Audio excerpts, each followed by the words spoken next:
Substance, 5-MeO DMT. Method, free-based. Dosage, a lungful, actual quantity in spoon unknown. Setting, a 3-day, 2-night party.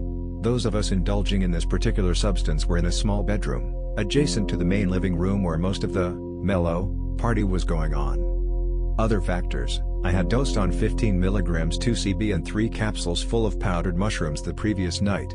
I was certainly baseline before taking the 5-MeO, but it is possible that my experience was affected by residual effects on my neurons, kidneys, etc. I normally take a balanced multivitamin each day, and I am fairly certain I remembered to have one that evening with a meal a couple of hours before dosing. My mental state was mainly one of frustration and impatience, feeling that my psychedelic experience of the night before was largely a futile rehashing of the same unanswerable questions and unresolved problems I've been dealing with throughout my life.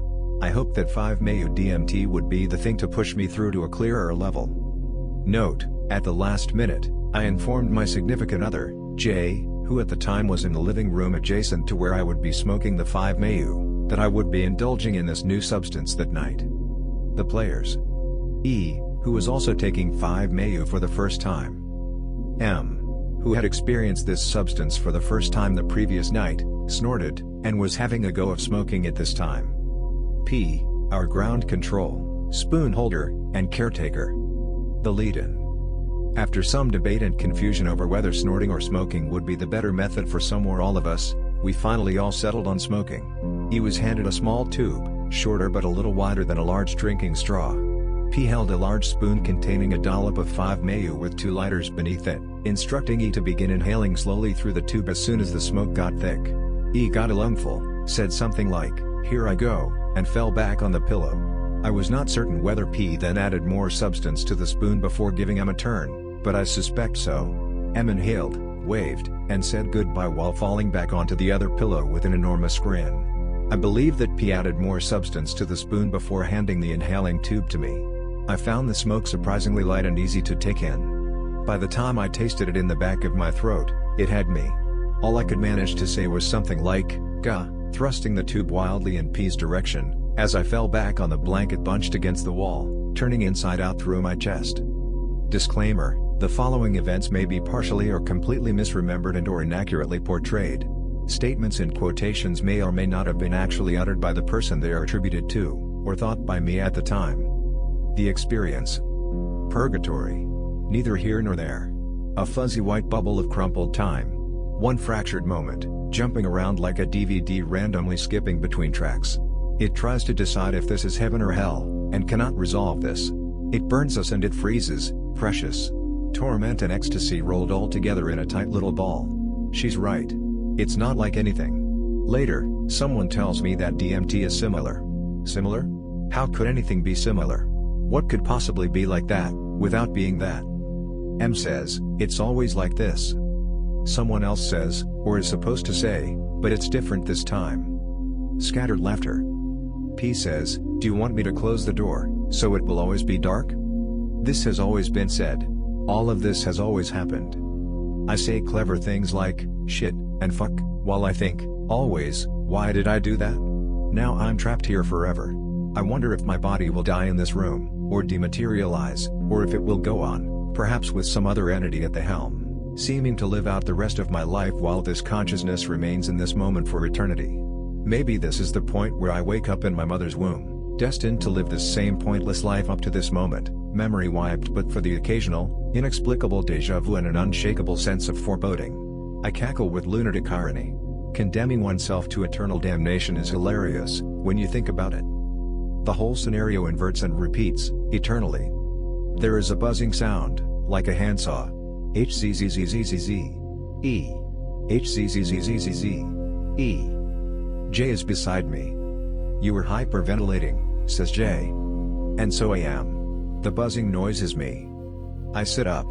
Hands in the air, shuddering, I try to slow my breathing. Holy shit, I say, grinning from ear to ear. Nobody realizes that the grin is an expression of my amusement at being eternally damned. You don't say, says Jay, with a curious/worried/amused look. Multiple orgasms? asks Sam. No. Kind of. Yeah, I guess. Not really. It's everything. says M to J, as always. You wanna go there? No, I say, quite emphatically. I can't bear the thought of J having to be trapped here too. No, says J, following the script.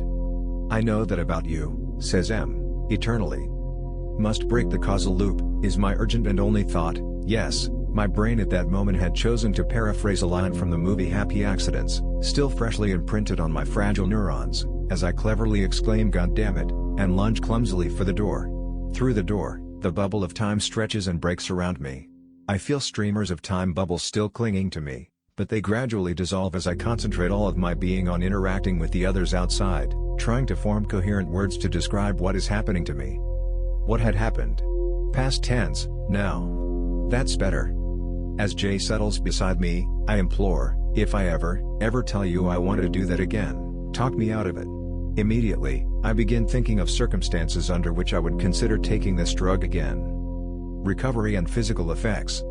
Although nobody was keeping track of the time, and the subjective experience lasted for eternity, the entire episode up to this point probably took no more than a few minutes, somewhere between 5 and 20. Recovery largely involved lying on my back, breathing deeply, and attempting to describe what I experienced to concerned onlookers. It eventually came to me that not only was the hardwood floor under my back rather cold, but my presence there, fervently gasping precious life back into my body, was probably a bit of a bummer to the people attempting to talk and play games there in the living room. With some help from Jay, I made my way upstairs to the darker, quieter, sleeping/chill area upstairs, where I could finish recovering in a warm bed without bothering people. My body seems to have been almost completely anesthetized by the drug, and numbness in the roof of my mouth and extremities persisted for quite a while after I initially fled the smoking room, probably at least 30 minutes to an hour. For the next hour or two after that, my muscles would occasionally convulse as they continued to awaken, though I did not find this painful. It was rather nice to not be feeling the usual chronic pain in my back and hips. After lying in the bed for perhaps 15 to 30 minutes, I got up and did a little bit of slow, cautious yoga, hoping to align my muscles and bones the best I could before they remembered their usual cramped positions. After crawling back into bed, I lay wide awake, eyes open, for what may have been several hours, even after Jay curled up next to me and went to sleep. During that period, I wanted to take in as much of waking reality as possible, and was not eager to lose control of my consciousness to sleep. When I eventually did find myself drifting off, I was jarred awake several times by the sensation that I was slipping back into the drug state again, fully re-experiencing the conversation and sensations of that eternal moment as if I had never left it. Eventually, I did manage to get a little bit of real sleep. It is worth noting that I felt no nausea at all, through any of it. I have found that with almost any drug, I am better off if I consume a reasonably sized meal about 2 to 4 hours before dosing. This seems to settle my stomach quite effectively. I understand that many other people have the opposite reaction with this and other drugs, finding that eating first just gives their churning stomach something to spew. This may be connected to my hypoglycemia, meaning that preventing a blood sugar spike or drop may be the key for me in keeping my stomach happy. In the next couple of nights, I found myself briefly slipping back into the drug state for brief periods while dreaming, without being jarred awake. This has been a much more pleasant experience than the previous terror of being trapped in that moment forever. I awaken feeling good about it, though I don't recall much of the dream clearly in normal, waking consciousness. I have also occasionally felt on the verge of re-entering that state while awake, simply by concentrating on remembering the sensation of it. I believe that with much effort and practice, I could bring myself there at will. The questions are whether I really want to go there, and if so, what would I do with it? Post-analysis. Not a recreational drug. If you're looking for a light-hearted experience with pretty colors and fun, I can't recommend this stuff. The experience was intense beyond imagining, and probably worthwhile, but not what I'd call fun. On the other hand, I am a person who tends to have difficulty simply enjoying the experience of a hallucinogen without feeling the need to use the opportunity to deal with important issues, which is one reason why I really should not be taking them at parties, so take this with a grain of salt. Then again, I've never had what I would call a bad trip because I see every trip as a learning experience and an analytical tool rather than a qualitatively good or bad experience. However you look at it, I'll be dealing with this experience for quite some time, likely for the rest of my life. Not a thing to be taken lightly. One of my first thoughts, as life crept back in, was that this experience had made clear to me that decades of meditation and mental conditioning to achieve a state like that would have been worth it to get there in a gentler, more organic way.